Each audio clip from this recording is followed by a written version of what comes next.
The aging process can look different for each of us. For most of us, this may be a time full of fulfillment and enjoyment of life and looking back at some of the things that we achieved, spending time with family members, and a happy time in our lives. For others, this can be a time of hopelessness, despair, sickness, poverty, homelessness. Geriatrics is the assessment and treatment of disease in patients over the age of 65. For the purposes of this presentation, we'll consider a geriatric patient to be age 65 and older. Aging is a linear process that begins in our late 20s to early 30s. And this is when I say linear process, it's cumulative years of aging. So a 35-year-old ages at the same rate that an 85-year-old ages. Now, various factors can accelerate the aging process, such as genetics, pre-existing medical diseases, diet, toxins, activity, and other psychosocial factors such as homelessness, poverty, and others associated with that. Our bodies have the ability to age for up to 115 years, but ultimately what happens is we become overwhelmed by the amount of cellular death and organs begin to shut down as we're not able to regenerate cells quick enough. So in 1900, the life expectancy was 49 years old, and we fast forward that to 2022, the life expectancy has gone up to 77 years of age. The aging process can complicate the way in which we provide care to an older patient. This is mainly done through us attributing symptoms to just normal aging and failing to recognize and ultimately provide correct treatment to an older patient because we assumed that their symptoms are just related to old age. It's imperative that we are knowledgeable and skilled in caring for older patients and able to provide them with compassionate care. The care that we provide to an older patient has the ability to positively affect that person's life. The elderly population in the United States is growing and represents roughly 17.7% of our US population. After the 2020 US the population of older patients over age 65 grew 34.2%. This is largely attributed to the aging baby boomer generation born between 1946 and 1964. Older patients are also a large consumer of healthcare services. They can be responsible for 30% of outpatient services. This includes utilization of EMS and are responsible for about 30% of emergency room visits. There's a couple considerations to take from this data. The first one is that the increased usage of the healthcare system places a demand on EMS systems to be able to offer more cost effective and efficient EMS services to better serve this group of patients. We're also the only providers outside of the emergency room who are available 24/7 and are often called upon to provide education and care to geriatric patients in the field. And thus, we should be well versed in assessment and treatment of a geriatric patient. Contrary to popular belief, most geriatric patients do not live in assisted living facilities such as a nursing home. 61% of older patients live with a spouse or a relative, while 27% live alone. As age increases, the chances of living alone also increases. This increases 1% for ages 65 to 74 and 8% for patients over 85 years of age. Many factors can affect the living situation of an older patient. This includes social, economic, marital status, religious beliefs. It can also include finances under economics there. With finances, don't assume that that means that they are living comfortably, as there could be issues with family members or friends, spouses, relatives, etc. who are using that patient's income. As we grow older, every system in our body goes through changes. It's important for us to understand what these changes are and how they can affect our assessment and treatment of a geriatric patient. The respiratory changes that we undergo begin with the upper airway. As some of those muscles become weaker, this can allow the tongue to fall back into the throat more easily and become an obstruction. This also allows some of the soft tissue in the back of your oropharynx to close in on themselves more easily and become an obstruction also, or at least narrow the airway leading into the glottic opening. We also see an altered shape of facial bones and just a general shape of the face. This can make obtaining a mast seal with a BVM more difficult. And elderly patients also commonly have dentures or no teeth at all. This can contribute to a poor mast seal and can also increase the chances of an airway obstruction from dentures possibly falling back into a patient's throat. In addition to weakened upper airway muscles, this can also lead to a more likely chance of aspiration and obstruction as the patient's just not able to protect their airway as well as they once were. You also lose muscle mass with your respiratory muscles. So the muscles that we use to breathe, like our diaphragm, intercostal muscles, chest muscles, abdominal muscles, neck muscles, all of those muscles become weaker. So in turn, this really affects an elderly patient's ability to compensate by increasing volume and rate in times of distress for whatever cause. We see in older patients their respiratory rate increases, so they may breathe a little bit faster normally. We also see that their tidal volume becomes more shallow, and those are just contributing factors to weakened respiratory muscles and a chest wall that becomes more stiff.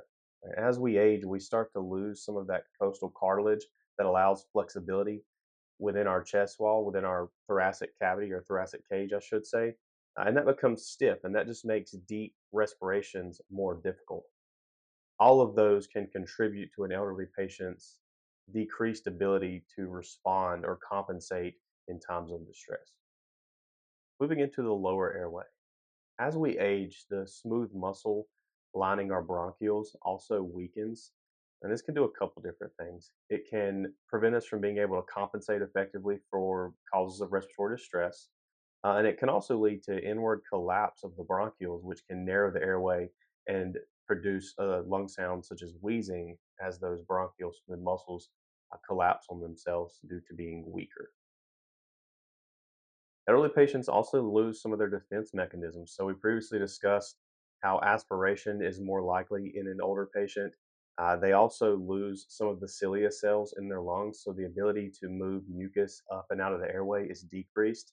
And this can create a breeding ground for bacteria in the lower airway and predispose those patients to conditions such as pneumonia.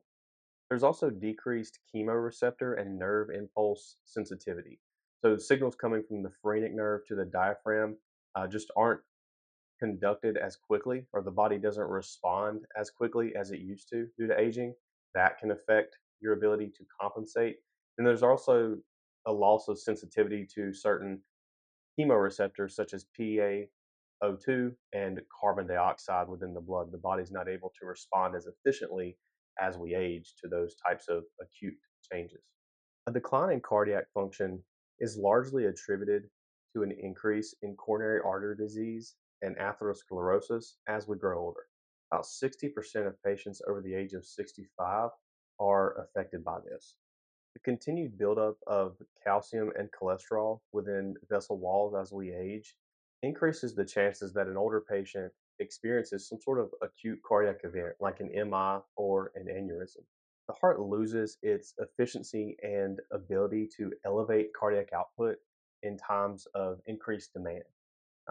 Can be attributed to the changes we can see in the left ventricle that occur as a result of normal increases in blood pressure during the aging process.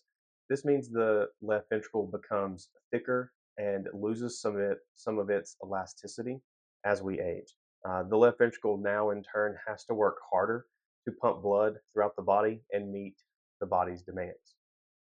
We also lose peripheral elasticity by about 70% over the age of 70. This means that our blood vessels are not able to adapt to changes in blood pressure as well. And this can increase chances of some sort of orthostatic event in a patient and decrease their ability to compensate in times of distress. Stiffening of the heart valves also occurs. So, stiffening of something like the aortic valve is going to decrease the amount of blood that the left ventricle can eject with any given beat. We see changes in the sensitivity of baroreceptors and the sensitivity to certain hormones such as epinephrine and norepinephrine. As the baroreceptor loses some of its sensitivity, the signal from that receptor to our adrenal glands also becomes sluggish.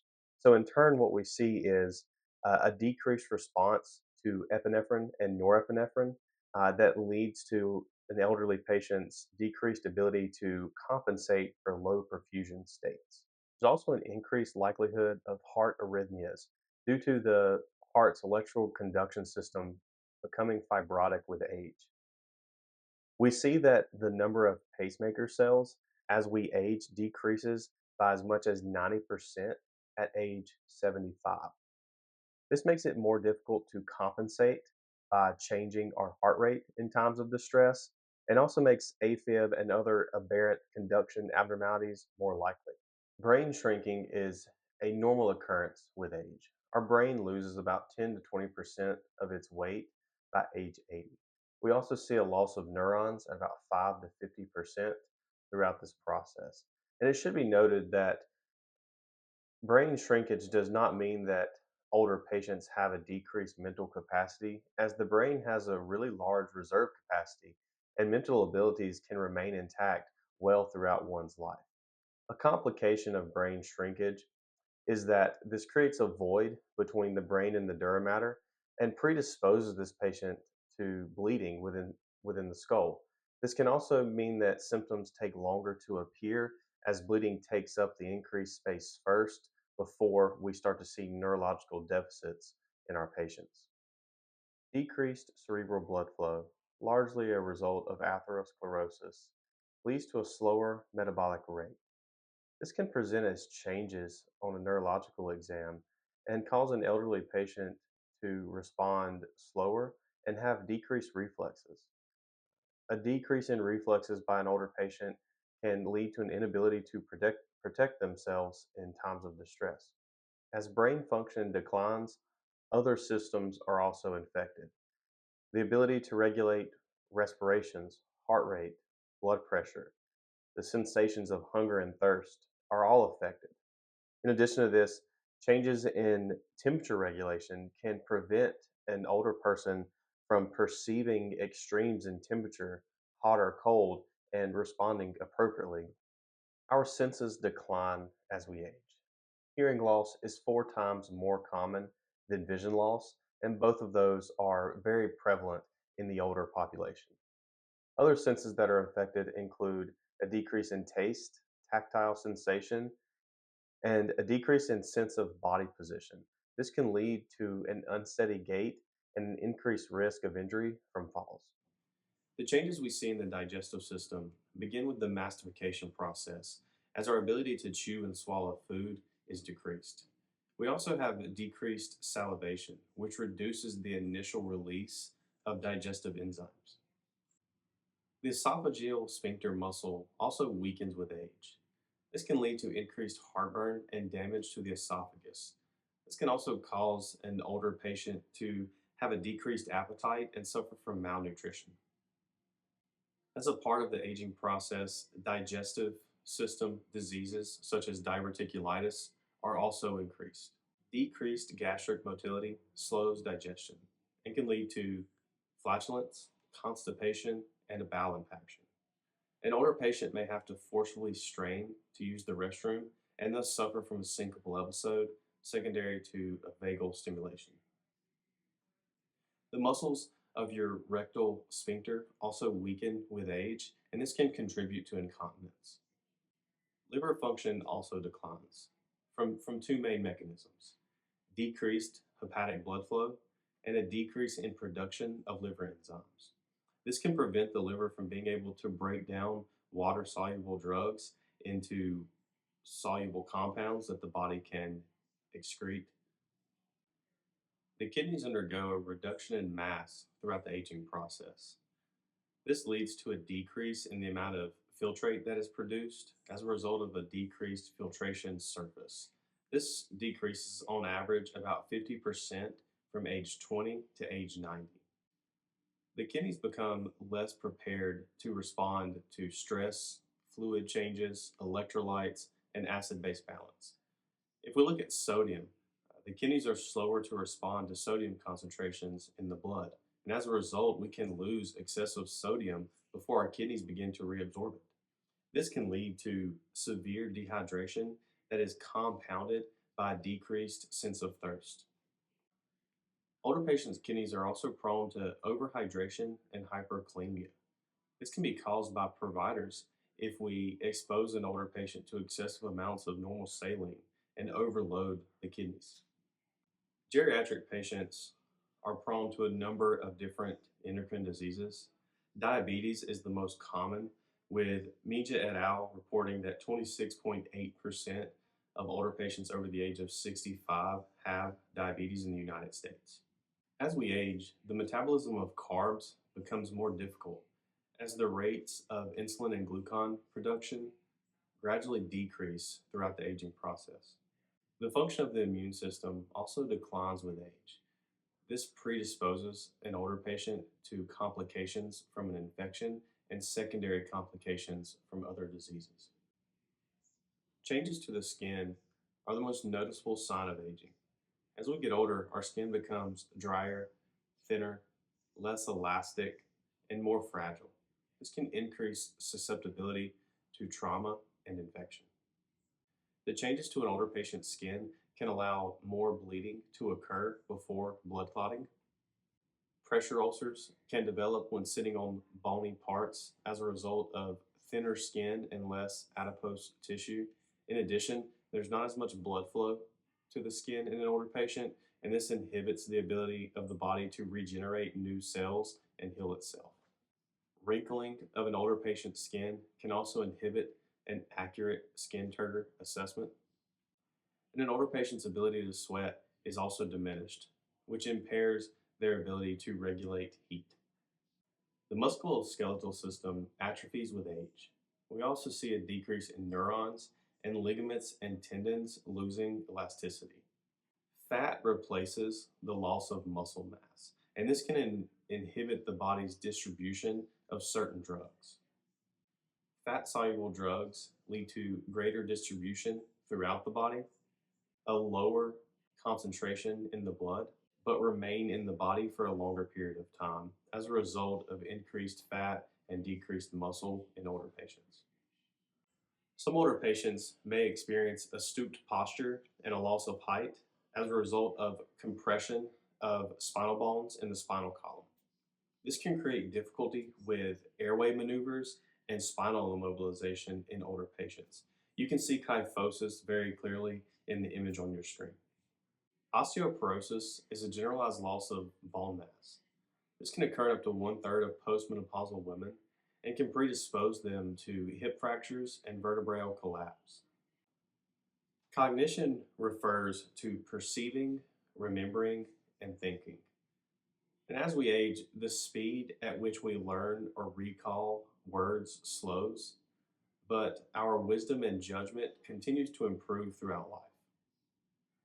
Only some types of memory change. Generally, the retention of a skill remains intact, such as driving a car, reading, writing. Conscious remembering of facts and events declines with age, and our working memory also declines. Working memory is the ability to retain information and use that for a task. A good example would be remembering a phone number to either write down or type into a computer. Personality traits that are unique to each individual tend to remain intact throughout life. In 2019, depression affected 18.7% of older patients over the age of 65. Adults living with chronic illnesses and in nursing facilities are more likely to suffer from depression. Factors such as alcohol abuse, medication abuse, chronic conditions are all associated with the onset of depression. Look out for red flags of depression. This can include frequent non urgent EMS calls, as we may be an important part of an older patient's social support network. This would also include frequent ED and healthcare visits. A call where the complaint does not match the physical findings, or a patient that has poor hygiene or seems to neglect their home and its cleanliness. Ask about social support and assess for the people that this patient may have around them, as that can be a clue. We should also ask an older patient, what do they like to do for fun? Their answer may allude to the onset of depression if nothing seems enjoyable to them anymore. People over the age of 65 account for 18% of all suicides. Older patients tend to plan suicides more carefully and provide fewer warning signs. They are also more successful compared to younger age groups, 1 in 4 compared to 1 in 200. Multiple factors can lead an older patient to commit suicide. This can include the death of a spouse or relative, physical illness, isolation, depression, hopelessness, substance abuse, a significant change in role of life, such as retirement, divorce, etc. There's also data that prior to committing suicide, older patients visit their doctor before the attempt. Snyder et al. Reports that 20% saw their doctor the same day they ultimately committed suicide. With suicide, keep in mind some of the do's and don'ts. Do transport these patients. Voice your concerns. Take what the patient tells you seriously. Protect the patient from further harm. Be direct when asking about suicide and offer hope.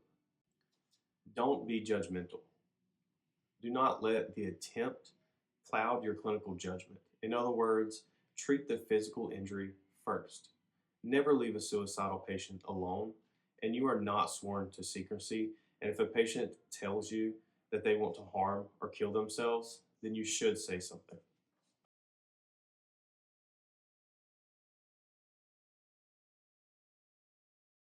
Communication is crucial for an older patient's life maintenance and personal satisfaction. It's also essential for us to be able to effectively communicate with an older patient so they can convey how they are feeling to us. Our communication sets the tone with a patient, and we should present ourselves as confident, concerned, and competent. We should also ensure that our verbal and nonverbal communication styles are congruent and that they match each other so we don't confuse the patient, as our facial expressions and our body language can help convey meaning to our words. Listening is critical with an older patient. Oftentimes, these patients may take longer to respond to a question, so we should be prepared to be patient and listen to their responses. Changes in an older patient's vision can also affect communication. Snyder et al. Reports that 15% of older patients have some form of visual impairment. There's several different techniques we can utilize to help improve communication with an older patient who has a visual impairment. The first one would be asking about glasses, and if we can locate those, assist with putting them on. This can help the patient see us clearer and thus enhance communication. For patients that have a more severe form of visual impairment, we should explain everything that we are doing. This includes explaining who the providers are in the room and also explaining the patient's surroundings as we move with the patient. When assisting in moving a patient who has a visual impairment, we should always be the one to lead them and support them from falling throughout that process. Hearing loss is the most common condition that affects communication with an older patient. There are three basic types of hearing loss. We have conductive hearing loss, which is where the sound is not conducted efficiently through the outer and middle ears. This can be caused by an ear infection, allergies, fluid in the ears, or other structural abnormalities. With conductive hearing loss, this involves a reduction in the sound level that is sent throughout the ear and oftentimes can be corrected with medication or surgery. Secondly, we have sensory neural hearing loss, which involves damage to the inner ear or nerve pathways from the inner ear to the brain. This affects a patient's understanding of speech, can be caused by disease, genetics, trauma, viruses, noise exposure, and lastly, presbycusis, which is hearing loss associated with aging. Sensorineural hearing loss is also permanent and oftentimes requires correction from hearing aids. The third type of hearing loss is central auditory processing. In this type, the processing centers in the brain are damaged. This can be caused by injury, disease, or tumors. With this type of hearing loss, patients will have difficulty with sound localization and sound discrimination. Presbycusis is hearing loss that's associated with aging. Oftentimes, we lose the ability to hear high pitched sounds first and retain the ability to hear lower pitched sounds. So, a provider with a lower voice may be able to communicate more effectively with an older patient. The reverse stethoscope technique is useful for patients who are hard of hearing and may not have access to hearing aids. This involves placing the ears of your stethoscope into the patient and speaking calmly and softly into the bell of the stethoscope. We should keep in mind that a patient with a hearing impairment may not understand and hear as well when they are sick or tired, and utilizing techniques to improve communication can help with this process. The best way to improve communication is going to be asking about hearing aids. If we can locate them, it is okay for us to assist a patient with placing their hearing aids. Other things we can do include reducing background noise. This would be creating an environment where there is less distractions and possibly a one on one with the patient. Position ourselves so that our face is well lit. Oftentimes, patients will read our lips or our facial expressions to help convey meaning to our words. So, having a well lit environment specifically on our face can help the patient understand us better. We should also speak at a natural rate, and in some cases, it is acceptable to speak slightly louder. But remember, we should never yell at an older patient. There are four basic components to a hearing aid. First, we have the power supply, which powers the entire device. There's a microphone, which collects sound energy and converts that into an electrical signal. The amplifier then increases this signal and sends it to the receiver. Think of the receiver as a mini speaker. Its job is to convert the electrical signal into sound energy. That sound energy is then supplied to the ear for processing. Hearing aids also have a custom fitted earpiece that is specific for that patient. If a patient tells us that they have hearing aids, we should attempt to locate and take them with us, as this can enhance communication not only for our care, but also the continuation of the patient's care within the hospital system. Some hearing aids may also have a directional microphone that's only able to pick up sound energy from certain directions. If this is the case, we should position ourselves in that direction so the hearing aid can enhance the signal. Likely, the patient knows this and may direct you to speak from a certain angle. Some hearing aids also have a noise cancellation feature that can limit unnecessary external noise. If this is present, turning it on can help the patient hear us more clearly, especially if they have difficulty with sound discrimination or sound localization. Hearing aids may also have a telephone switch that, when turned on, is only able to process signals coming from a phone. If that's the case, we would need to flip that switch over to M instead of T. When assisting with hearing aids, there are several considerations we should take into account. The first is to check the power supply and make sure the device has power. When inserting the device for a patient, set the volume to a mid range first. And if you're inserting it into the patient's ear and you hear a loud whistle, this could be due to the volume being turned up too loud. The hearing aid that has a red dot on it always goes in the right ear.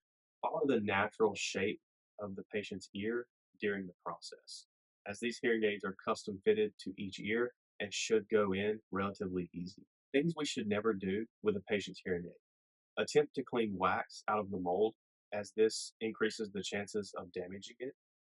We should also avoid exposing the hearing aid to excessive heat or cold and water.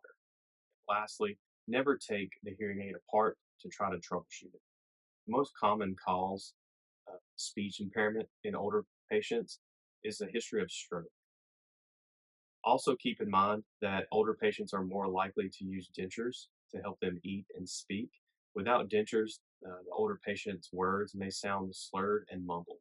If assisting with dentures, just keep in mind that if they are in a soaking solution, that you wash them off with water before giving them to the patient. Aphasia can be mild to severe, and there are several different types that we should be aware of. First, we have global aphasia, which is where the patient can only produce a few words and cannot read or write. This is the most severe form of aphasia. Expressive aphasia is where the patient has severely reduced speech output and can only speak in a few words. The patient may be able to read, but writing is limited. Next, we have non-fluent aphasia, which is where the comprehension of speech is limited and the patient can read and write at around an elementary level. Wernicke's aphasia does not affect speech production. However, comprehension is affected. This patient is a patient that doesn't make sense, and when asked a question, their response is not appropriate. Atomic aphasia involves the inability to find specific words in their vocabulary. When communicating with a patient who has a speech impairment, we should ask the family or caretaker if the patient has a difficulty with listening or talking. If the issue with if the issue is with listening, we can show the patient what we want them to do. And if the issue is with talking, then utilizing simple yes or no questions may be most effective. When asking questions to a patient with a speech impairment, we should utilize focused questions and avoid open ended questions. Minimizing background noise can help us better understand the meaning of the patient's words. Make sure that you have the patient's attention before asking them a question and don't stack questions on top of one another. Ask one question, let the patient understand and respond, and then ask a follow up question.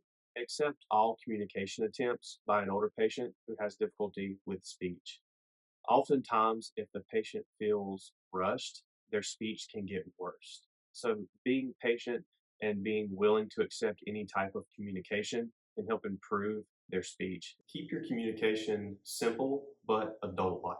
We can adjust our sentence, rate, and tone to emphasize keywords. Also, we can also augment our speech with hand gestures and facial expressions to further convey meaning. The same techniques that we utilize to communicate with an aphasic patient can also be used to communicate with a patient who has dementia.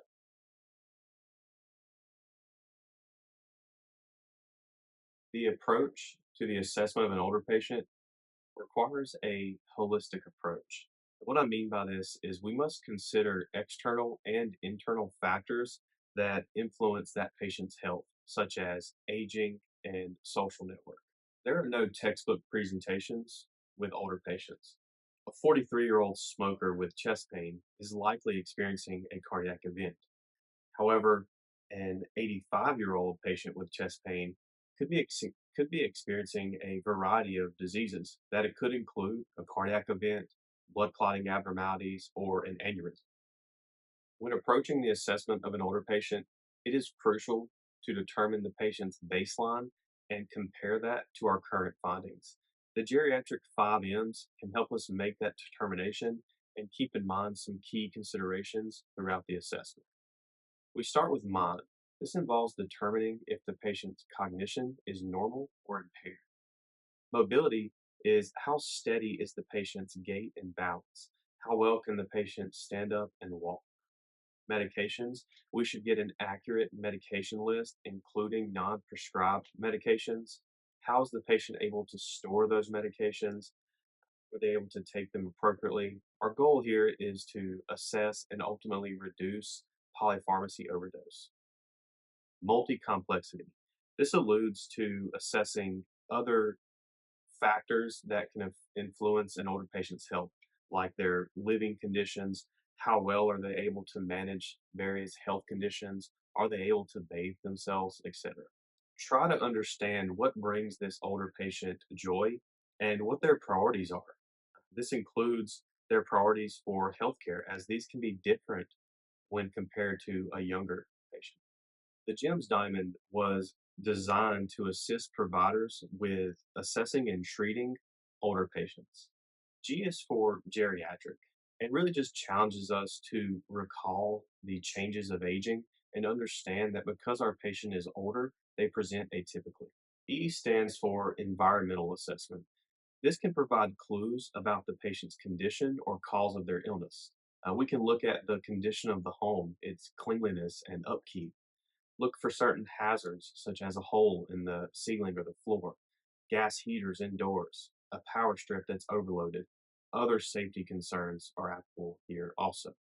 Pay attention to the temperature of the home. Is the AC and the heat working? And how comfortable is that patient? Are certain basic needs not accounted for, like the bed or couch where the patient spends most of their time is soaked in urine and wet? Are there any signs of substance abuse, empty alcohol bottles, evidence of the patient taking more of their medications than they should? And does the patient have access to a phone to call for help? I think that's a common reason that older patients can fall and lay on the ground for multiple hours is because they don't have readily accessible access to a phone to call for help. Having access to a phone can also mean that the patient's able to access their social network easier and can improve some of their mental well-being by being able to talk to friends and family. M stands for medical assessment and is really just a reminder that older patients suffer from a variety of medical problems and a thorough history is extremely important. Various medical problems make the assessment complex as signs and symptoms often overlap with each other. The S in the GEMS diamond stands for social assessment. This includes assessing the patient's ability to perform activities of daily living, such as eating, dressing, bathing, and using the bathroom. Is the patient able to do these functions without assistance? Are there delays in getting food and medicine to the patient? The S in the GEMS diamond stands for social assessment. This involves assessing their ability to perform activities of daily living, such as eating, dressing, bathing, and using the bathroom. Is the patient able to perform these tasks unassisted? Are there delays in getting food and medicine to the patient? Does the patient have the ability to interact with others? And do they receive regular visits from family and friends? What does their social network look like? The totality of the GEMS assessment allows us to better make appropriate patient referrals that can result in maintaining an older patient's quality of life. A good example is if we identify a social disconnect with the patient receiving food and medicine, it's likely that your service has community resources that can help close that gap. And by understanding this and recognizing this during our assessment, we can help make the appropriate referral and get the patient some of the help that they need. Next, let's move into a more systematic approach to the assessment that all begins with a scene size up. Scene safety is always number one. We should never put ourselves in a scenario that endangers ourselves or our partners, as becoming victims ourselves only requires more responders.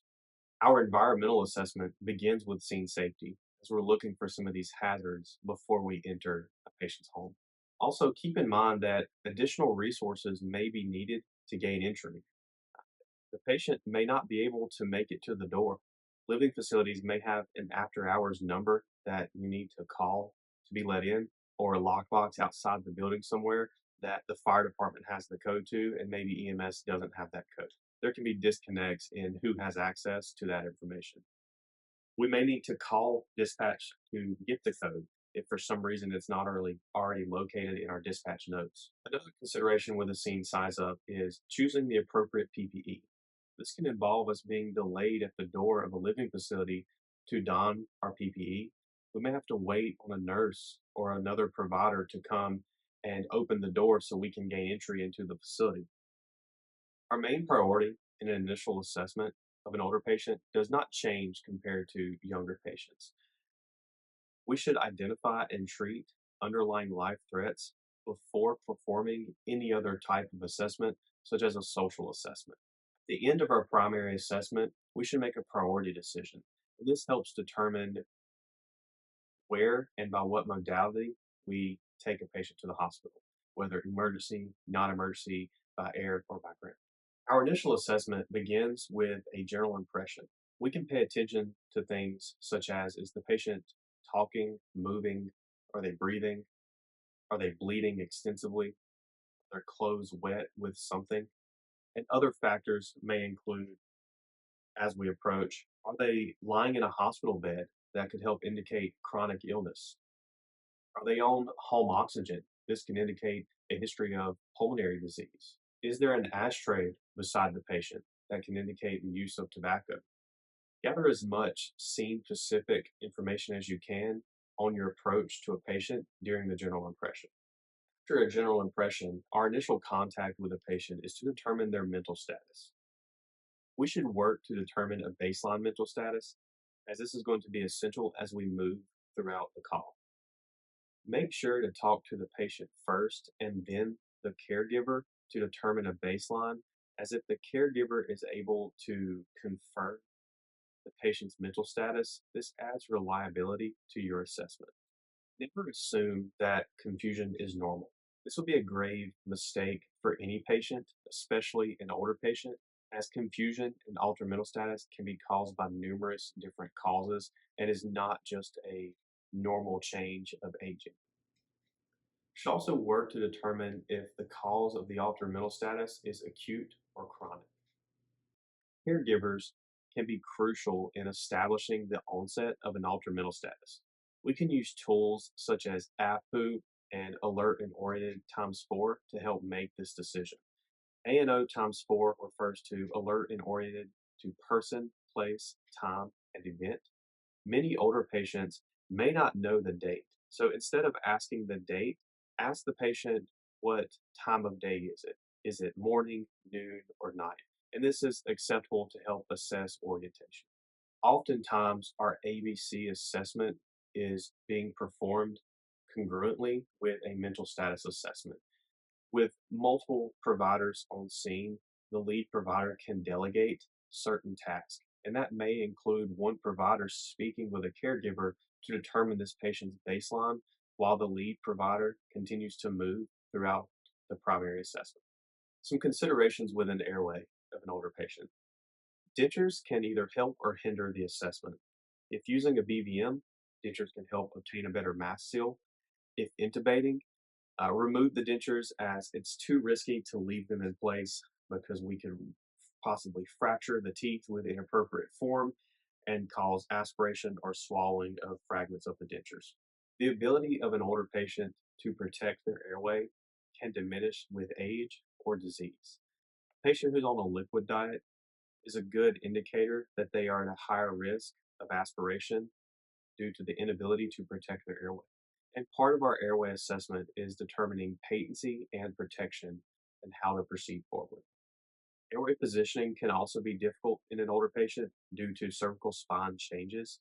We may need to appropriately pad under the neck and back to maintain airway patency or alignment of airway axes.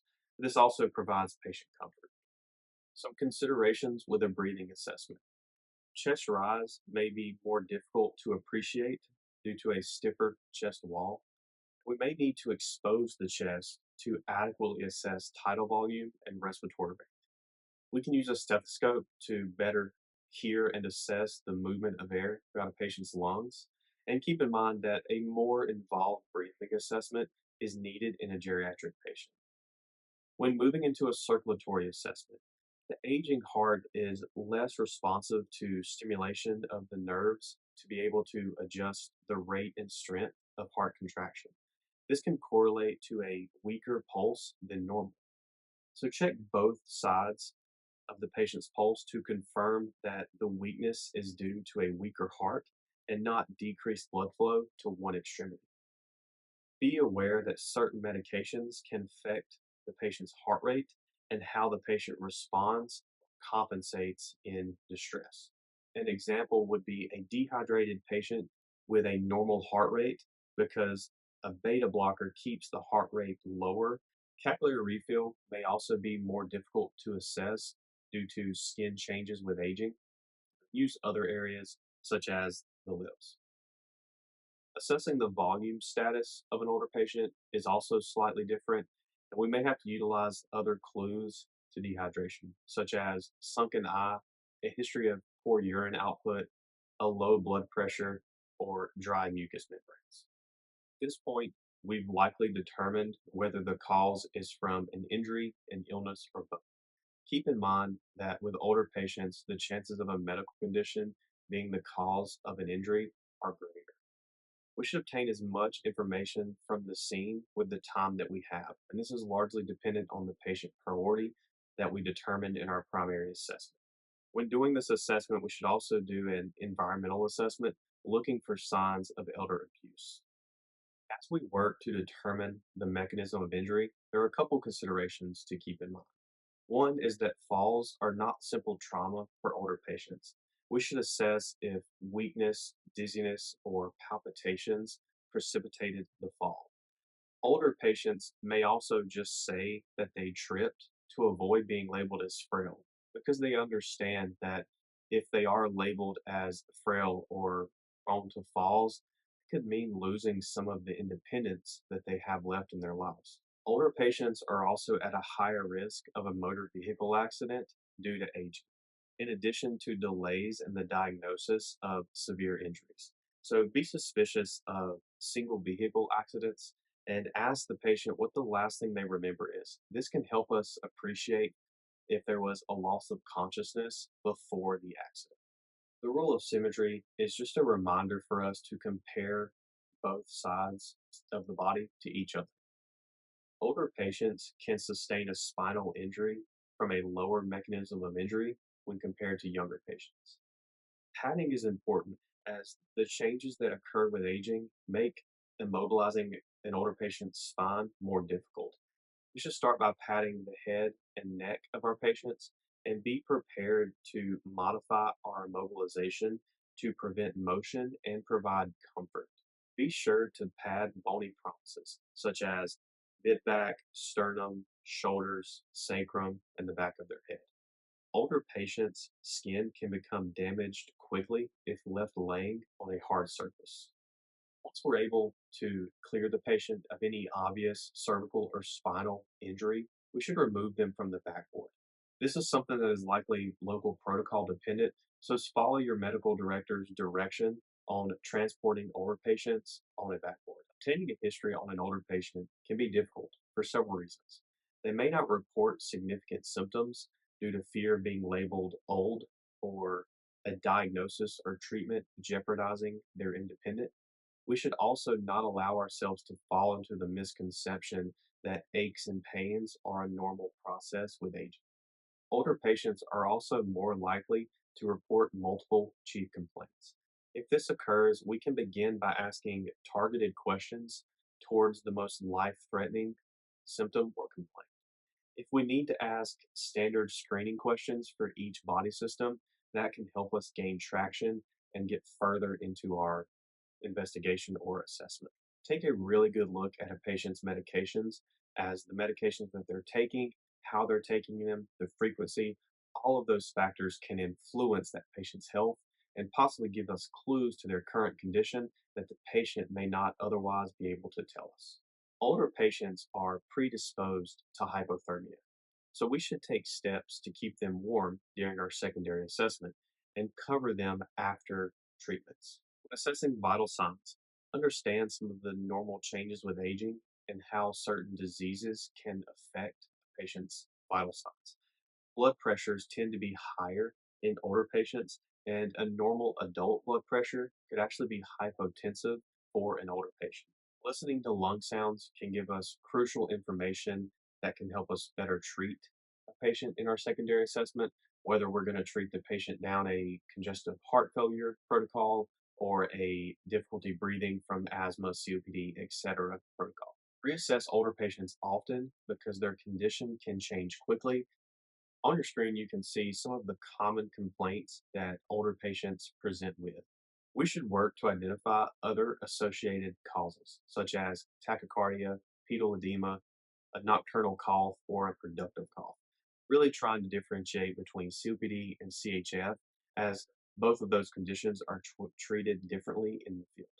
Chest pain oftentimes presents atypically or not at all in an older patient. The pain can be located elsewhere and mistaken for another complaint, and as such, our threshold to perform a 12 lead should be much lower in older patients.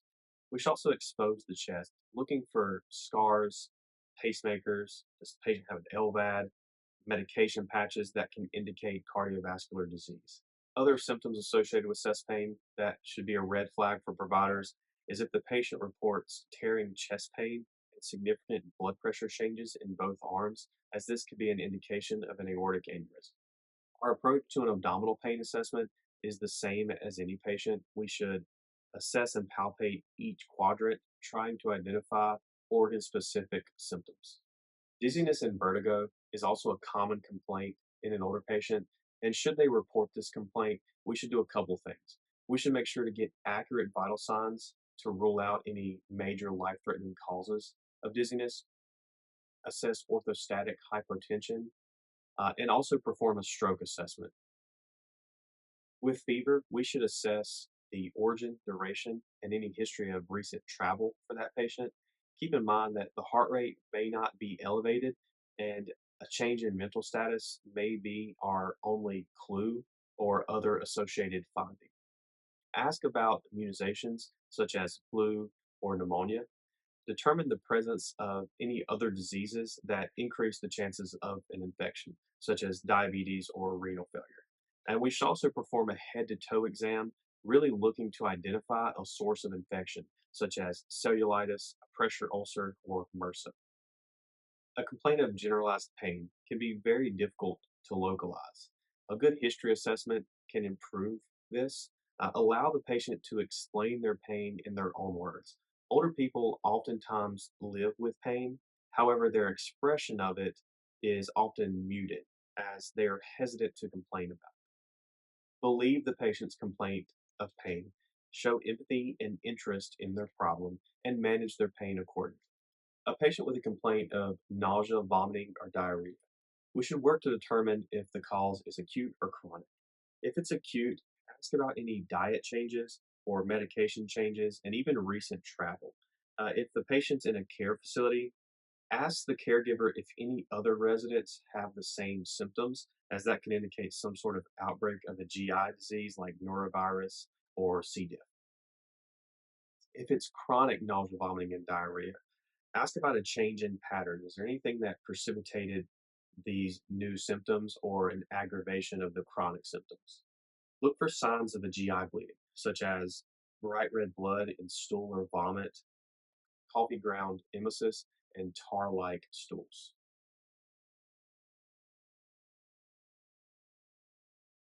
One third of hospital admissions in older adults is due to adverse drug reactions.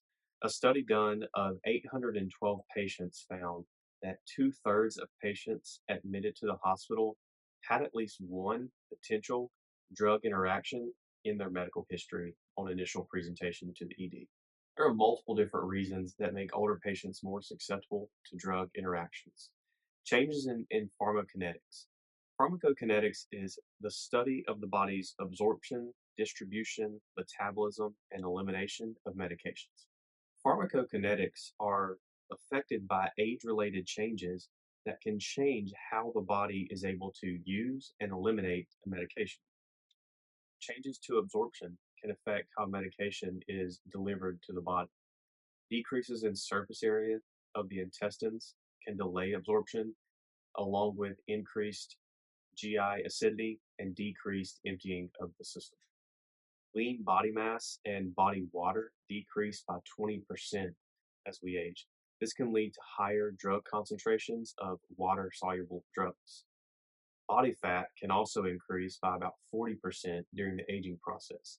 This means that fat soluble drugs will tend to have lower blood levels, but be eliminated slower because the fat serves as a reservoir for the drugs to bind and prolong their effects. Metabolism refers to the conversion of a drug to its active metabolite. The primary site for this is the liver. So older patients that have liver dysfunction may suffer from decreased metabolism of medications. Elimination is the process of removing compounds of medications. The kidneys are the primary site for this. The liver does have some involvement with certain medications. Age-related changes to these organs have a large impact on the elimination of certain medications. Decrease in kidney function can affect diuretics and electrolyte balance. Potassium-sparing diuretics can lead to hyperkalemia, while diuretics such as HCTZ and loop diuretics can lead to hypokalemia. Declining liver blood flow also limits the ability to metabolize medications. Pharmacodynamics refers to the effect of medications on the individual. In other words, the mechanism of action of each specific medication. There are some medications, such as opioids, benzodiazepines, and warfarin, that seem to have an increased potency in older adults. Pharmacodynamics would also include how drugs interact, either a drug to drug interaction, a drug nutrient interaction, or a drug herd interaction. Older patients are also more susceptible to drug interactions due to an increased number of comorbidities, such as depression, coronary artery disease, heart failure, AFib, COPD. These all increase the risk for drug to drug interactions, largely because multiple comorbidities can mean multiple different medications to manage those conditions. A drug-to-drug interaction can occur when medications known to interact with each other are prescribed concurrently. This can occur for multiple different reasons. One being multiple physicians prescribing medications to the same patient, or a lapse in communication between healthcare systems. This could be a patient who's using multiple pharmacies or mixing a drug with an over the counter drug that their physician may not be aware of. With a drug to drug interaction, the two drugs administered together can alter the pharmacodynamics or pharmacokinetics of at least one of the medications. Drug to drug interactions are responsible for 5% of hospital admissions in patients over the age of 65. A study done in 2021 by Zira et al. Found that 80% of drug interactions were pharmacodynamic in nature, so affecting the mechanism of action of the medication and how that appears in the patient. They also found that the prescription of new medications during that patient's hospital stay was associated with increased risk of drug to drug interactions after discharge. The most prevalent classes of medications that cause a drug to drug interaction in this study included drugs that affect potassium, the heart, antithrombotic medications, and central nervous system acting drugs. This chart here illustrates the most common drug drug interactions found in Zara et al.'s study. Drug interaction 65 is prescription of more than two drugs that reduce potassium. This can include laxatives, diuretics, beta 2 agonists, and corticosteroids. 21 is the prescription of two or more drugs that spare potassium. This would include spironolactone and renin drugs such as ACE inhibitors. Drug drug interaction 12 involves anticoagulants and antiplatelet medications. Number 39 is NSAIDs and SSRIs. 36 is the prescription of more than three CNS acting drugs, such as hypnotics, antipsychotics, sedatives, antidepressants, opioids, and antiepileptics. This chart just illustrates the most common interactions that we see in prescription of medications to patients and highlights some of the things that we should look for when assessing a patient's medication history for any potential interactions or red flags. This is another chart from Zira et al. And what it illustrates for us is the most common adverse events noted upon presentation and discharge from hospital related to drug drug interactions. We can see that cardiovascular had the highest prevalence at around 20%, followed by muscular and renal involvement, bleeding issues, and neurological complaints. What's interesting about this chart is we can see how these adverse drug events increase from baseline to discharge, and then 2 months out of the hospital. This is a table from a different study conducted in 2023. The aim of this study was to assess drug combinations causing significant drug-drug interactions in patients over the age of 65. This table highlights the most common side effects they found as a result of drug interactions and is consistent with Zera et al. In the previous slides. This study also noted that the presence alone of a drug to drug interaction is 85%, and this includes significant ones in older patients. So, this means that 85% of older patients are taking medications that are known to interact with each other. This is another table from a 2023 study that highlights some of the drug interactions and the harm that they may have caused. It's important to note that some causes of drug-drug interactions may actually be intentional. Take a patient who is taking an oral anticoagulant and an antiplatelet like aspirin. This might be appropriate given a newly diagnosed AFib or patients with recent coronary syndrome or cardiac event. Mixing drugs that reduce potassium can also be clinically relevant in an acute setting for patients with heart failure if under close monitoring. Many of the drug to drug interactions noted were probably intentional or appropriate at the patient level in this study if adequate measures were being taken. As providers, there are numerous ways that we can encounter drug to drug interaction. This can be the result of decreased communication between doctors and patients, a patient not understanding how to take medications, or general non adherence to dosing schedules. All of these are things that, as providers, we should be on the lookout for, as only a thorough history and medication assessment can help mitigate this risk. It should also be noted that it is impossible for us as providers to memorize every drug drug interaction.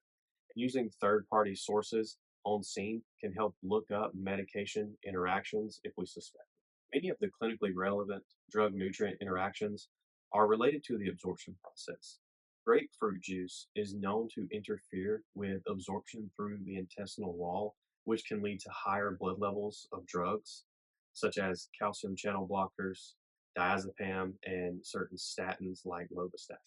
Other examples can include certain vitamins or minerals that contain calcium, magnesium, or iron.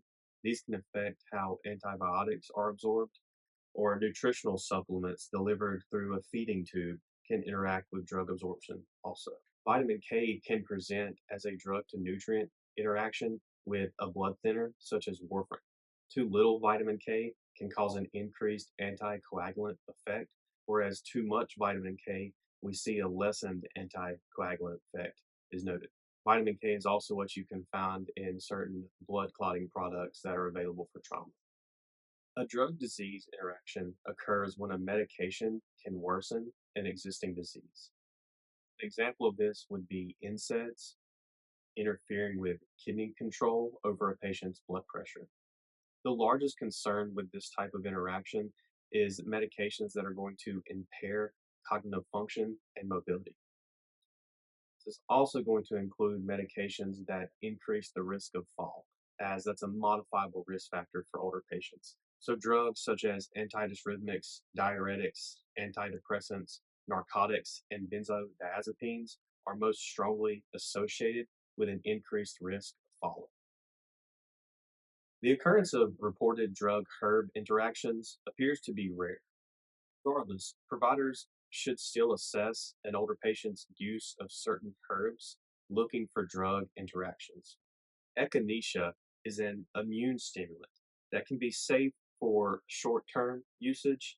Some side effects of it include nausea, vomiting, diarrhea, and other GI symptoms, headache, insomnia, and an allergic reaction.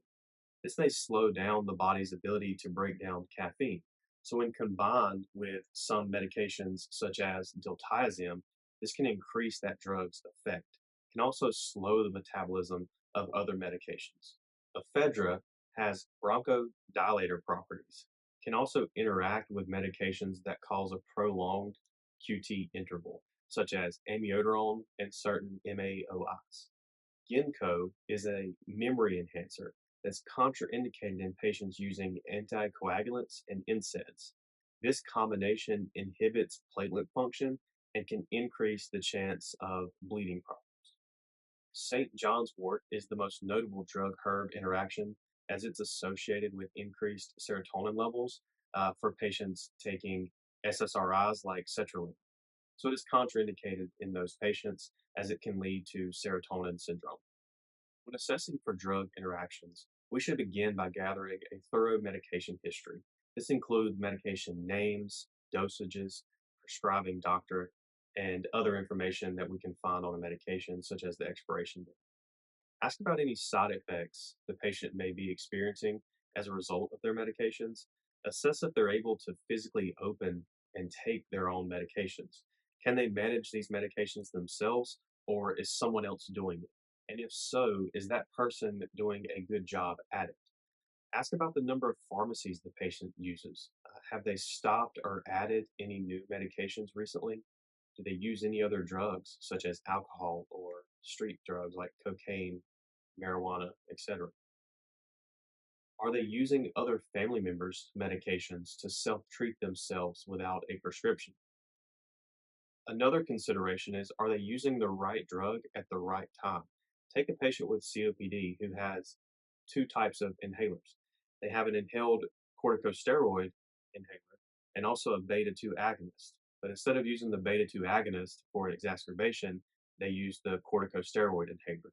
That could present with a drug disease interaction where the disease continues to get worse because the wrong medication is being used in acute times of distress. Also, pay attention to medication non-adherence. This is going to include the potential for abuse, either from the patient or a family member taking advantage of the patient's prescribed medications. Perform an assessment looking for adverse drug events, such as cardiovascular symptoms like orthostatic hypotension, syncope, falls, arrhythmias, central nervous system complaints such as confusion, GI symptoms, nausea, vomiting, diarrhea, abdominal pain, metabolic issues from electrolytes like potassium can contribute to cardiac effects also, and acid base imbalances. A withdrawal event can also worsen an underlying condition, such as discontinuing a diuretic for heart failure. And oftentimes, an older patient may be unaware of the risk of abruptly stopping a medication. And they may stop a medication for a minor complaint, and their disease can then continue to spiral into a more severe form.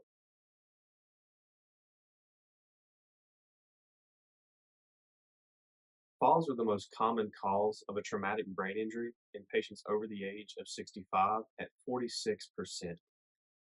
As a result, we should suspect a head injury with any fall that presents signs associated with a loss of consciousness, altered mental status, or signs of a direct hit to the head and neck area. Also consider some of the psychosocial effects of falling. 10% of patients aged 65 and older remain on the ground for up to 24 hours after they fall. That's a hopeless feeling to go through, and oftentimes can cause other conditions to present themselves, such as dehydration, malnutrition from laying on the floor for extended periods of time. We should also consider that a serious injury can drastically affect that patient's quality of life, and be prepared to offer support in that manner. Motor vehicle accidents, so a common cause of trauma in older patients. 17% of traffic fatalities involve older patients over the age of 65. The majority of MVCs with older patients occur during weekdays and during the day, as that's when that population is most active. In two car collisions, the car being driven by the older person is twice as likely to be the one hit. Geriatric patients have an increased severity of injury from a motor vehicle accident when compared to younger adults. Age plays a tremendous factor in this, and a dramatic increase in skeletal injuries and fractures. Musculoskeletal disorders such as arthritis and osteoporosis further increase the risk of injury due to a motor vehicle accident. The causes of a cervical and spinal injury in an older patient can be related to aging, medication use causing some sort of postural hypotension or confusion, and decreased coordination from chronic conditions. The mechanism of injury that leads to a spinal injury in older patients is often much lower when compared to a younger patients. In addition, older patients generally present with incomplete neurological deficits because of this. And the theory is that this is due to a more common lower mechanism spinal injury in older patients. There are three common types of spinal cord injuries we should be aware of. The first is central cord syndrome. This is associated with cervical hyperextension, as older patients are more prone to this due to spondylosis, which is a degenerative condition causing narrowing of the spinal canal. With hyperextension, the cord is pinched, resulting in neurological injury. These patients tend to experience disproportionate weakness in the upper extremities compared to the lower extremities, and often do not have an associated cervical fracture. The next type is cervical hyperextension. Older patients tend to have stiff necks from degenerative changes that occur to the spine and cervical spine during aging, and this can severely affect their range of motion. So be suspicious of an older patient with a hyperextension mechanism and abrasions to the head and face, such as a rear end collision or a frontal collision. And the third type is odontoid fractures. This is a fracture of C2, specifically the odontoid process, that usually occurs from falls. Majority of patients with this type of fracture do not have a neurological deficit, and that's largely attributed to just the wide stance of cervical vertebrae 2 for fracture to occur, but not cord impingement. Rib fractures are also common in older patients following blunt trauma. The presence of rib fractures is associated with increased mortality and contributes to secondary complications such as pulmonary or cardiovascular presentations. Older patients are more vulnerable to a flail chest as a result of decreased muscle mass, decreased bone density, and decreased chest wall compliance. A flail chest is almost always associated with underlying pulmonary injury. The risk of an aortic injury is also increased as older patients have a lack of reserve to compensate for serious injury to the aortic wall due to dilation, stiffness, and elevated blood pressure, all being contributing factors. We should have a high index of suspicion for any elderly patient that's been involved in a deceleration type injury. Hip fractures account for over 350,000 emergency department visits in older patients each year.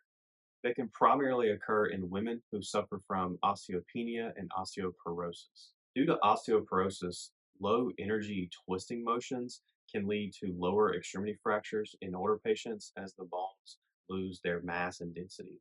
Older patients also are at a higher risk of a pelvic fracture causing bleeding that requires blood transfusions.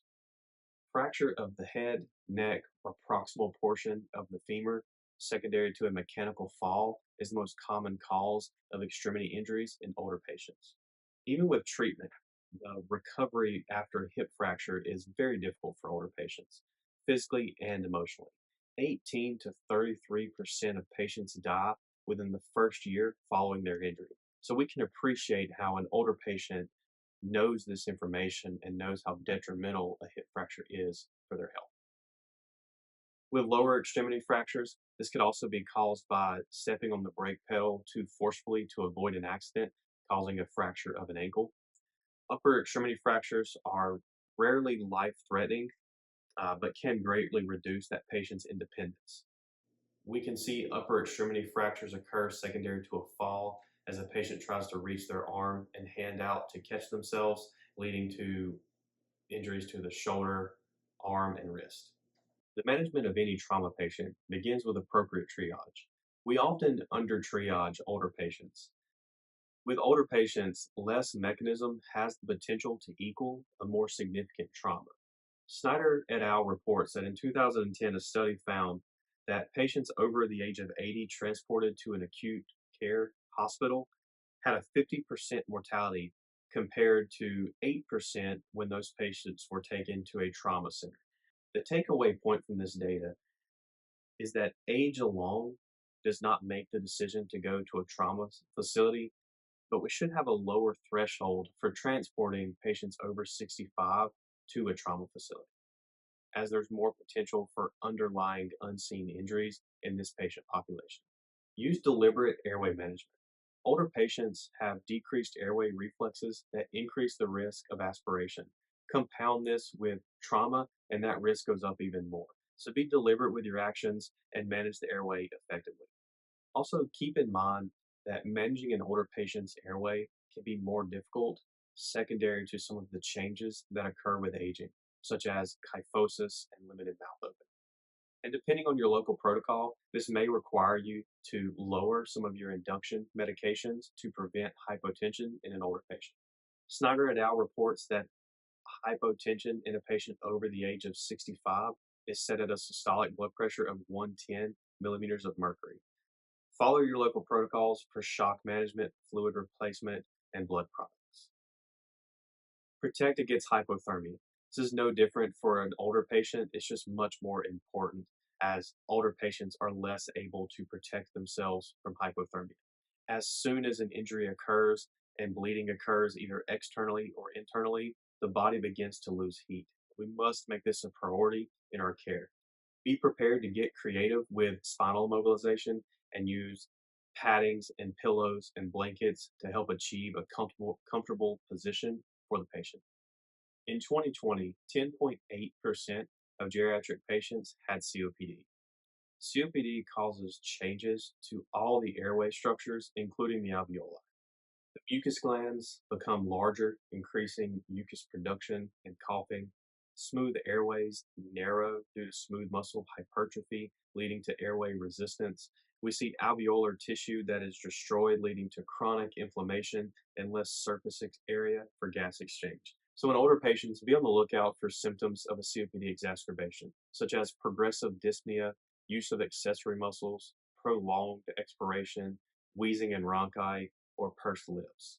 Acute asthma attacks in older patients are commonly caused by an infection or medication non-adherence. The rate of asthma in older patients is as high as 8%, according to Snyder et al. Asthma is characterized by bronchospasm, edema in the lining of the bronchioles, and accumulation of airway secretions. This can be complicated by comorbidities and age-related changes in lung function. With asthma attacks, part of our history should be paying attention to time, course, and onset of those attacks. Management for asthma and COPD in the pre-hospital setting is very similar. Give the patient oxygen, inhale bronchodilators. Ipotropium is really only needed once, as research has shown us that it's not effective in multiple doses. Epinephrine 1 to 1 IM can be reserved for severe exacerbations according to local protocols.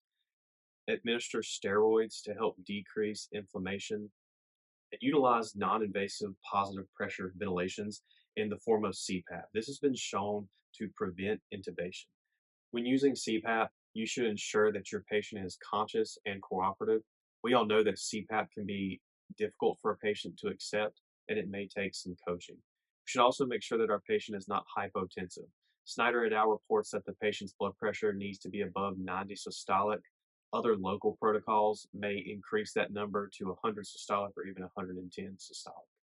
You should immediately remove CPAP if your patient shows signs of a pneumothorax, altered mental status, or becomes hemodynamically unstable. In that case, remove the CPAP and prepare to provide BVM ventilations. Pneumonia can be caused from various different factors, viral or bacterial. Influenza is a common precipitating virus to the development of pneumonia. 90% of deaths from pneumonia occur in patients over the age of 65. The presentation of pneumonia in older patients is oftentimes more subtle compared to younger adults, and symptoms such as delirium, worsening of chronic conditions, confusion and falls may be really the only initial presenting symptoms that present to EMS providers. Other symptoms can include a cough, purulent discharge, increased respiratory rate, tachycardia, again, medication dependent, fever, but not always, crackles, or rhonchi in areas of the lungs. Severe complications from pneumonia can include sepsis, which we will discuss later in the presentation, and acute respiratory distress syndrome. Acute respiratory distress syndrome has a very high mortality in older patients at about 30 to 40%. It's caused by pulmonary inflammation, which leads to increased alveolar permeability. This can allow water, solutes, and plasma to very easily leak out of the capillary beds into the alveoli. It's characterized by an acute onset of respiratory failure that's associated with diffuse alveolar damage. ARDS patients are extremely hypoxemic. Snyder et al. Reports that sepsis is the most common cause of ARDS. There's also other causes of acute respiratory distress syndrome, such as the inhalation of harmful products or direct trauma to the head or chest that either damages lung tissues or the areas of the brain that innervate those tissues. In ARDS patients, their lungs are less compliant and thus may require ventilations with increased positive end expiratory pressure to appropriately ventilate the patient. ARDS patients may also require increased PEEP as their lungs are less compliant due to this disease process. Other respiratory conditions to take note of include a pulmonary embolism. Nursing home residents are more than twice as likely to develop a PE and account for about 13% of pulmonary embolisms that develop outside of the hospital. In pulmonary fibrosis, the lung tissue becomes thick and stiff, preventing patients from being able to properly move oxygen. Most patients diagnosed with this only live about 3 to 5 years after the diagnosis. Lung cancer is the leading cause of death among men and women each year, and about 70% of those diagnoses are patients over the age of 65. Smoking is the leading factor that causes lung cancer. Others may include the asbestos, air pollution, arsenic in drinking water throughout the patient's life. And lastly, we have tuberculosis, which in the United States is fairly limited in terms of outbreak. Tuberculosis is extremely contagious, so it has a high index to spread very easily. Decreased heart function leads to a decreased cardiac output and congestion of fluid in the lungs or the body. As the left ventricle output diminishes, the body tries to compensate by increasing heart rate and trying to pump harder. This causes hypertrophy of the left ventricle, leading to congestion of blood in the lungs. As the pressure inside the capillary blood vessels of the lungs increases, it pushes fluid, mainly water, out of the capillaries and into the alveoli, resulting in pulmonary edema.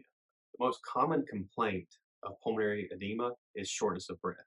A good rule of thumb is that in the setting of hypertension and shortness of breath, treat that as heart failure until proven otherwise.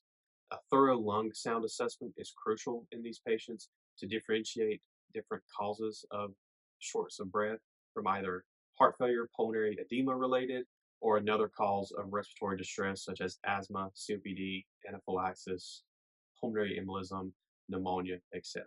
Other symptoms we can note in older patients with heart failure include pedal edema, orthopnea, and hypertension. It should also be noted that in severe cases of heart failure that have been persistent, patients may present with hypotension as the heart is not able to physically produce a strong enough blood pressure anymore.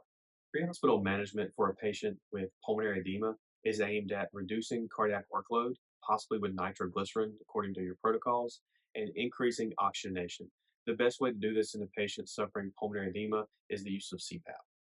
We should consider an acute coronary syndrome when symptoms consistent with myocardial ischemia present themselves. The two major ways we see this in the field are from angina and an acute myocardial infarction. Angina is typically brief and resolves with rest or nitroglycerin. Chest pain may be localized and vague, not your classic presentation that we see in younger adult male patients. Ask about other associated symptoms such as syncope, dizziness, nausea, vomiting, and palpitations. AMI is considered with acute damage to the heart, a rise in blood markers, and ECG changes. Older patients can tolerate ischemia better due to more developed collateral circulation that is able to shunt blood around the areas of ischemia.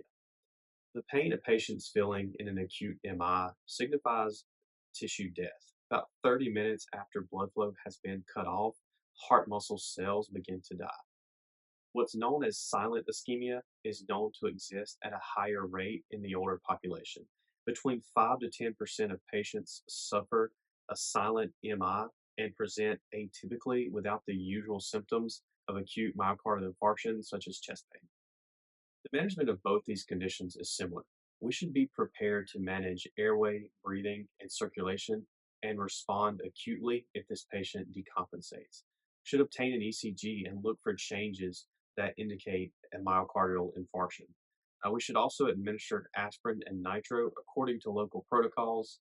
When transporting a patient that we suspect has an acute MI, make sure that you transport them to an appropriate facility that has the ability to take this patient to a catheterization lab. You may also perform a thrombolytic assessment, assessing for things such as the onset, bleeding disorders, history of cancer or stroke, and any recent surgery or trauma this patient may have experienced. That can help expedite the hospital's care. There are four main types of valvular heart defects that are common in the older population. The first one is aortic stenosis. This is a result of narrowing of the aortic valve due to thickening and calcification that occurs with aging. This creates an obstruction of blood flow coming from the left ventricle. This can be caused by degenerative changes to that valve throughout the aging process as the most common cause. With this type of heart defect, the left ventricle is under more pressure, which eventually leads to heart failure. Next, we have aortic regurgitation. This is usually caused by endocarditis in older patients, and the aortic valve can acutely become incompetent, leading to a back pressure in the left ventricle, ultimately resulting in heart failure. There are cases of chronic aortic regurgitation where the patient is initially able to compensate and oftentimes can remain asymptomatic for years before developing heart failure due to aortic regurgitation. Mitral stenosis in the older population almost exclusively occurs as a result of rheumatic fever. This infection leads to inflammation to the connective tissues in the heart and leads to decreased blood flow into the left ventricle. With mitral regurgitation, this creates a backflow of blood from the left ventricle into the left atrium. This condition is frequent and occurs more often with increasing age. All of these heart defects eventually put too much strain on the left ventricle and can lead to heart failure in older patients. There are numerous conduction system abnormalities in older patients with a varying degree of severity, from symptomatic to asymptomatic, creating symptoms such as chest pain, dyspnea, syncope, dizziness, and even sudden death. The management for conduction system abnormalities in older patients is the same for any other patients. We should follow our local protocols for guidance on how to manage specific heart rhythms. Atrial fibrillation is the most common arrhythmia in older patients over the age of 65, with Snyder et al. Reporting a 5 to 10% prevalence in this age group. Atrial fibrillation has numerous causes and can be preceded by a systemic illness such as pneumonia or caused by chronic conditions such as a thyroid disease, poorly controlled COPD, kidney failure, among other causes. AFib is also a major contributor to stroke in older patients. Pre-hospital management of atrial fibrillation is aimed at controlling a rapid ventricular response. This can be accomplished through administration of a calcium channel blocker or cardioversion. As providers, we should only attempt to cardiovert AFib with RVR when absolutely necessary. The risk of a stroke secondary to cardioversion is increased the longer the patient has been in AFib.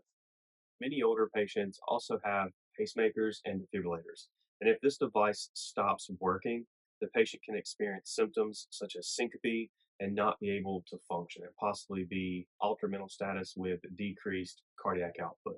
There's no need to attempt to turn off a defibrillator as the electricity that it emits into the heart is not going to affect providers, and we should never place AED pads over top of a pacemaker defibrillator.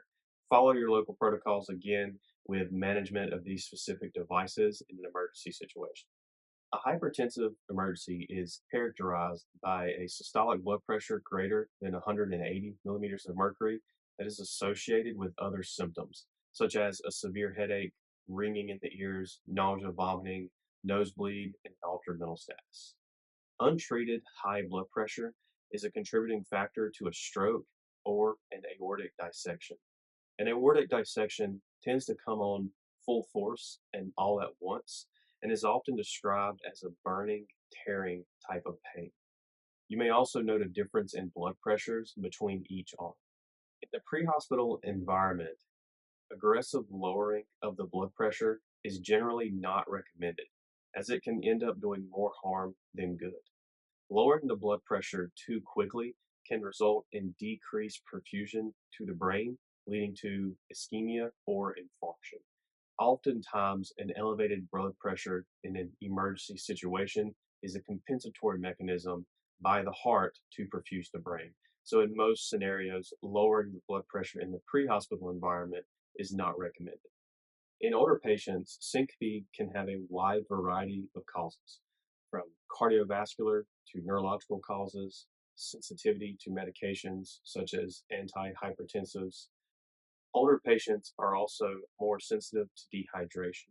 Regardless of the cause, any patient with a complaint of a syncopal episode should receive a 12 lead to rule out a cardiac event.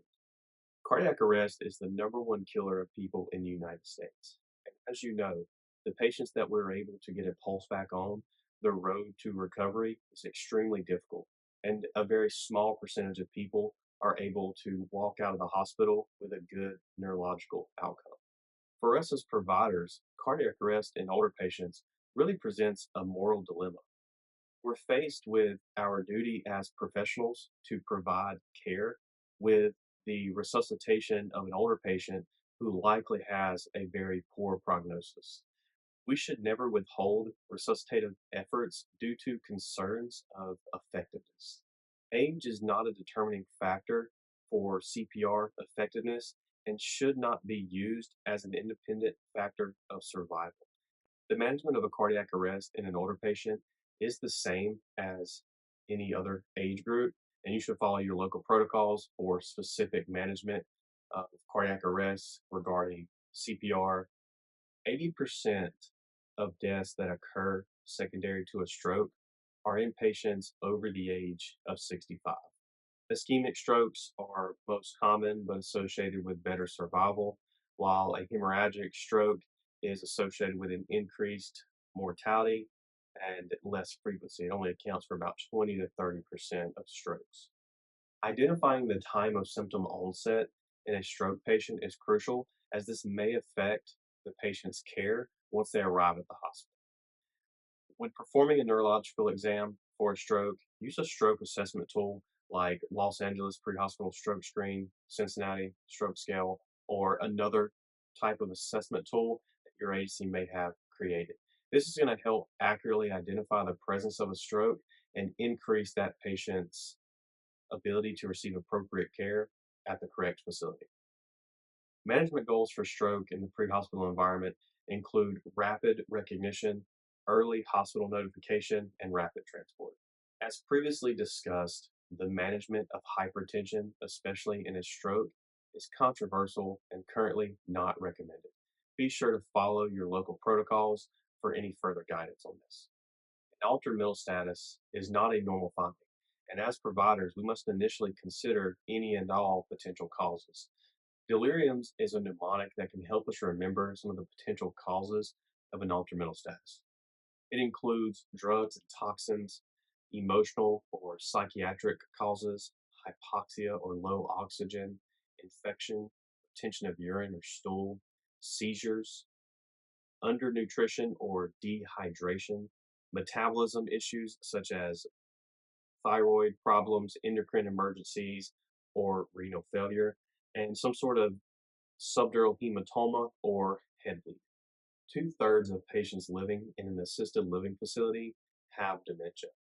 Dementia is characterized by progressive loss of cognitive function. Alzheimer's is also a common form of dementia. Many EMS responses may be a result of a new presentation of dementia related symptoms or inability to manage behavior outbursts as dementia progresses into later stages. Delirium is an acute presentation that is oftentimes reversible. The key to differentiate between dementia and delirium is to perform a very thorough history from the patient's family and caregivers and work to identify the cause of the altered mental status. Pressure ulcers present with a large burden to the healthcare system in the United States, accounting for over 5 billion US dollars each year. Pressure ulcer can occur secondary to compromised blood flow to an area of tissue, resulting in tissue death. This often occurs in patients who are immobile or debilitated. Pressure ulcers are usually localized to bony prominences such as the sacrum, greater trochanters, ischial tuberosity, patient's heels, and scapula. 95% of ulcers occur on the lower parts of the body. In addition to pressure, friction, moisture, shearing forces also contribute to the development of a pressure ulcer. Shearing and friction forces occur if a patient slides down in bed, stretching tissue and compromising blood flow.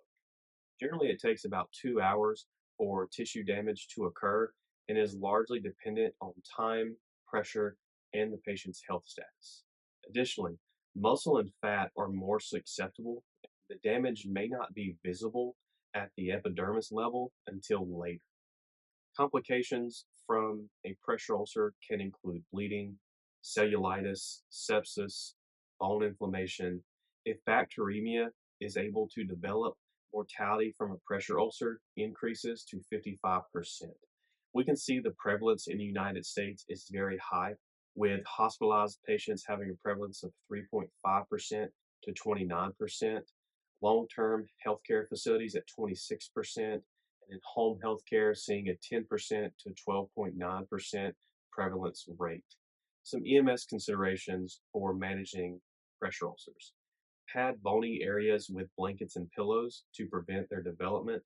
We can also educate the patient's family members on the need to move the patient and keep them mobile, pad bony areas, and look for the symptoms of a developing ulcer. Assess the ulcer for color, temp, and drainage, really looking to see if this ulcer is infected and contributing to other systemic symptoms from sepsis. Provide the patient with pain relief. Pressure ulcers are going to hurt very severely, so do not withhold pain relief for a patient in pain. Diabetes is the most common endocrine disorder that affects patients over the age of 65, with a 25.9% prevalence rate. Complications are also higher in older adults as they're more likely to lose a limb due to diabetes and more likely to die from a hyperglycemic crisis. The prevalence of thyroid disorders is 2 times that of younger adults. With hypothyroidism, this is most commonly the result of an autoimmune inflammation of the thyroid, radioactive iodine ablation, surgery, or an iodine deficiency. Amiodarone and lithium medications are also potential causes for hypothyroidism. Generally, weight gain is a initial presenting symptom of hypothyroidism. In older patients, this is not seen as often. Severe hypothyroidism presents with a myxedema coma. This can present with an altered mental status, hypothermia, and symptoms related to slowing organ function, such as bradycardia. Hyperthyroidism is a severe disease that can lead to thyroid storm, presenting with fever, tachycardia, altered mental status, and organ failure. Gastrointestinal hemorrhage is more common in older patients due to age-related changes, increasing the chances of systemic bleeding. Other diseases and comorbidities that impact the digestive system are more likely, and older patients are more likely to be taking ulcerogenics such as NSAIDs. Upper gastrointestinal bleeding occurs when there's bleeding from the esophagus, stomach, or duodenum. 50% of older patients were taking an NSAID at the time of GI symptom presentation. 90% of upper GI bleeds are caused by a peptic ulcer disease. And the first symptoms of an upper GI bleed are often lightheadedness, postural hypotension, or syncope.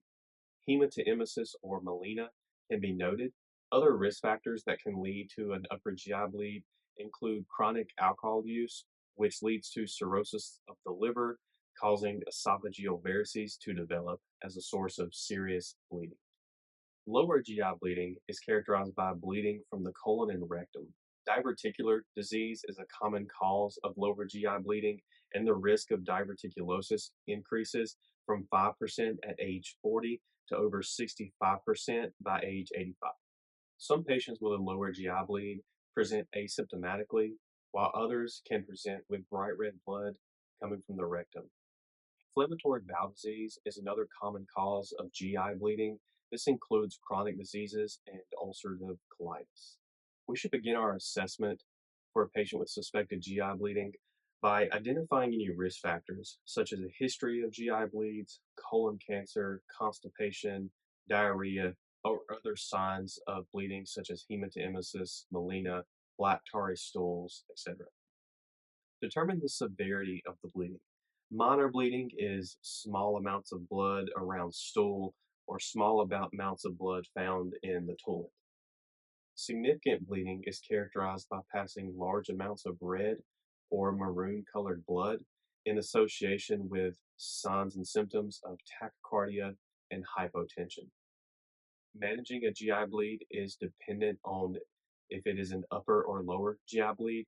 With upper GI bleeding, airway management is crucial and may include intubation to protect against aspiration of blood.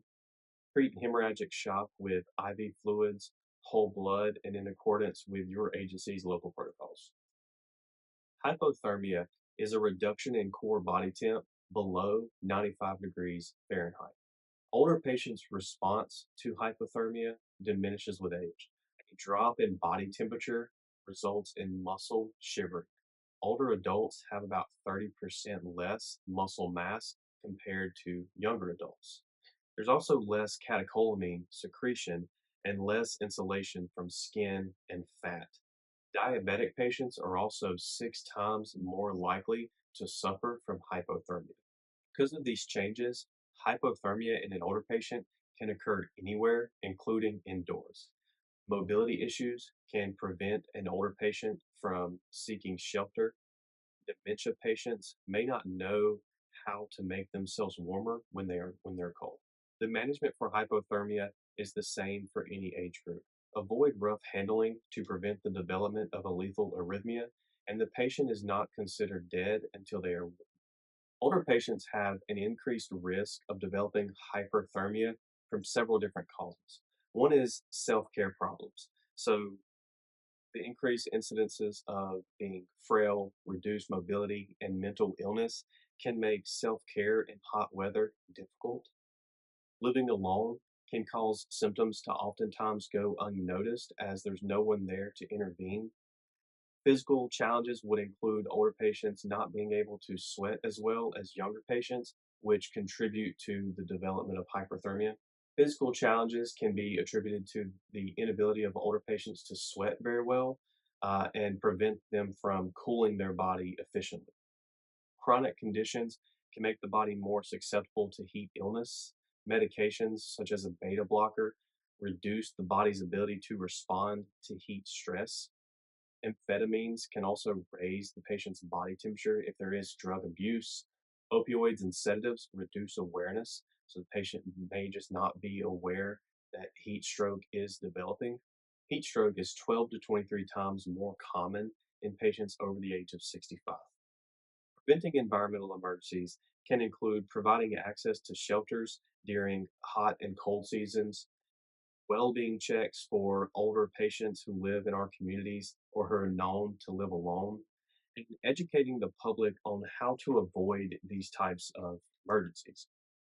Time permitting during a call, it may be applicable for you to check to see if the patient has access to working heat and AC, and if not, possibly connect them to some resources that can help.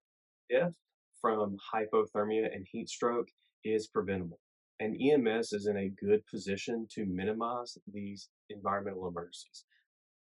The risk of dying from a fire increases with diminishing senses and limited mobility in older patients. There's also older patients who have disorders like dementia, which can affect the recognition of a fire. Medications that cause drowsiness in an older patient or those that abuse alcohol can also prevent the recognition of a fire. Older patients also have a diminished sense of pain, which can affect or prevent timely treatment and recognition of fire. The priorities in managing an older patient who suffered burns is similar to that of young adults. Burns greater than a 10% burn surface area should be transported to a burn center. Fluid resuscitation is a critical component of burn care and should begin in the pre-hospital setting. The consensus formula, which is formally called the Parkland burn formula, is 4 milliliters per kilogram per surface area, with the first half given over 8 hours and the second half given over 16 hours. So this does require some medication math on our part as pre-hospital providers. With fluid resuscitation, over resuscitation of a burn patient can lead to complications such as compartment syndrome, pulmonary edema, congestive heart failure, respiratory distress, and increased mortality in burn patients. The older the burn patient is with decreased cardiac and kidney function will be less tolerant to fluid overload. In other words, overloading them with fluid, older patients are not able to compensate for the increase in fluid as well as a younger patient can. Utilize the same aggressive approach to inhalation injuries. Wound care is also important. Cover the wounds and the patient with a burn sheet and keep them warm to prevent hypothermia. And lastly, manage the patient's pain as you transport. Make it a part of your environmental assessment to look for fire hazards like no smoke alarms or no CO alarms and other hazards that we can identify, and do our part to educate the patient on these hazards and connect them with resources that can help.